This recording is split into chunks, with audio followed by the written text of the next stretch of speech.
சக்தி வந்து எல்லார்கிட்டயும் சொல்கிறாரு, இந்த ப்ராஜெக்ட்க்கு வந்து கிடைச்சதுக்கு காரணமே வந்து பிரீத்தி தான் அப்படின்னு சொல்லிட்டு எல்லாருமே அதிர்ச்சி அடைகிறாங்க. என்ன சொல்கிற அப்படின்னோடனே நடந்த விஷயத்தை எல்லாத்தையுமே வந்து சக்தி வந்து எக்ஸ்பிளைன் பண்ணிட்டு இருக்காரு. அதை கேட்கும்போது வெண்ணிலாக்கும் அவங்க குரூப்புக்கும் வந்து செமையாக டென்ஷன் ஆகுது. என்ன இது இப்படி நடந்துச்சு, மறுபடியும் இந்த பிரீத்தி வந்துட்டாலே அப்படின்னு சொல்லிட்டு செமையாக டென்ஷன் ஆகிடுறாங்க. உடனே வந்து பொன்னி வந்து ரொம்ப சந்தோஷப்படுறாங்க. நிஜமாவ சக்தி அப்படின்னு, ஆமாம் பொன்னி அப்படின்னு சொல்லி சொன்னோன்னே, சரி அவள் எதுக்கு இங்கே வந்தா, தேவையில்லாததெல்லாம் எதுக்கு, ஏன் அவள் இல்லைன்னா எதுவுமே பண்ணவே முடியாதா, எதுக்காக அவளை வச்சு இப்படிலாம் பண்ணீங்க அப்படின்னு நம்மளாம் கேட்குறாங்க. இங்கே பாருங்கள், நடந்த விஷயத்தை கிளியராக சொல்லிட்டேன், பிரீத்தி தான் எல்லாத்துக்கும் காரணம்னு சொல்லிட்டு, அதனால் பிரீத்தி மறுபடியும் நம்ம கம்பெனியில் சேர்ந்துட்டா, நான் வந்து ரொம்ப ரெக்வஸ்ட் பண்ணதான் சேர்ந்தா, மற்றபடி வேறு எதுவுமே கிடையாது அப்படின்னு நம்ம சொல்கிறாங்க. மறுபடியும் பிரீத்தி வந்துட்டாலே இப்போ என்ன பண்ணுறது அப்படின்னு சொல்லிட்டு வெண்ணாவோட குரூப்பும் வெண்ணாவும் செமையாக டென்ஷன் ஆகிறாங்க.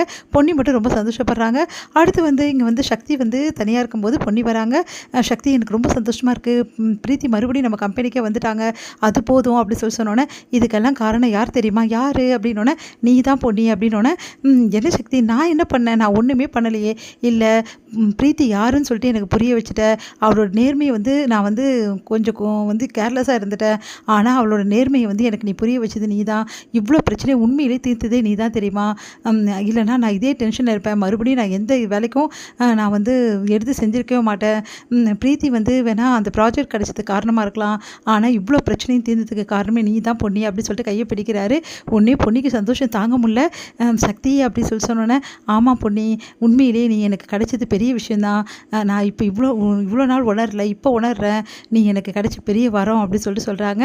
அதை கேட்டு வந்து பொன்னிக்கு சந்தோஷம் தாங்கவே முடியல. சக்தி இப்படி பேசினோன்னே, உண்மையிலே எனக்கு ரொம்ப சந்தோஷமாக இருக்குது சக்தி, மறுபடியும் வந்து நீங்கள் நல்லபடி ஒர்க் பண்ண ஆரம்பிச்சிட்டிங்க, பிரீத்தி உங்கள் கம்பெனியில் ஜாயின் பண்ணிட்டாங்க, அதனால் இதுக்கப்புறம் உங்களுக்கு எல்லாமே நல்லபடி நடக்கும், இந்த வார்த்தை தான் பொன்னி, எப்போவுமே நீ பாசிட்டிவாகவே பேசுகிற, அதனால தான் எனக்கு எல்லாமே சக்ஸஸ் அமையுது அப்படி சொல்லிட்டு பேசிகிட்டு இருக்காரு.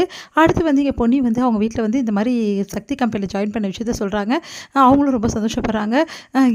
ஆனால் இருந்தாலும் 90,000 போய் விட்டுட்டியேம்மா அப்படின்னு சொல்லிட்டு அவங்க அம்மா சொல்கிறாங்கம்மா, 90,000 முக்கியம் இல்லைம்மா, நம்ம மன திருப்தியோடு வேலை செய்யணும், அதுதான் முக்கியம், எனக்கு சக்தி கம்பெனியில் அது கிடைக்குது அப்படி சொல்லி சொன்னோன்னே எல்லாரும் 2 பேரும் சந்தோஷப்படுறாங்க, அம்மா அப்பாவும். அடுத்து வந்து சக்தி வந்து ஆஃபீஸ்க்கு வராரு. வந்தோடனே பிரீத்தி, சக்தி, அதுக்கப்புறம் அவங்க ஃப்ரெண்ட்ஸ் எல்லாமே சூப்பராக ஒர்க் பண்ணிட்டு இருக்காங்க. பொன்னி வந்து ஆஃபீஸ்க்கு வராங்க. அவங்களுக்கு வந்து சாப்பாடுலாம் எடுத்துகிட்டு வந்து தராங்க. எல்லாருமே ரொம்ப சந்தோஷப்படுறாங்க. என்ன பொன்னி கலக்குறீங்க அப்படின்னு சொல்லி சொன்னோன்னே, பிரீத்தி வந்து புதுசாக வந்திருக்காங்க இல்லையா நம்ம ஆஃபீஸ்க்கு, அதனால் மறுபடியும் வந்ததால் அவங்களுக்காக ஸ்பெஷலு அப்படின்னு சொல்லி சொன்னோன்னே, பிரீத்தி ரொம்ப சந்தோஷப்படுறாங்க. நிஜமாக பொன்னி அப்படின்னோடனே, நிஜமாக தான், உங்களுக்காக தான் இந்த ஸ்பெஷலாக நான் வந்து செஞ்சு எடுத்து கேட்டு வந்து எல்லாருமே வந்து பொன்னியை பார்த்து சந்தோஷப்படுறாங்க. உங்கள் சமையலை நாங்கள் சாப்பிட கொடுத்து வச்சுருக்கணும் அப்படின்னு சொல்லிட்டு பாராட்டுறாங்க. இங்கே சக்தியும் வந்து பொன்னியை பார்த்து சந்தோஷப்படுறாரு.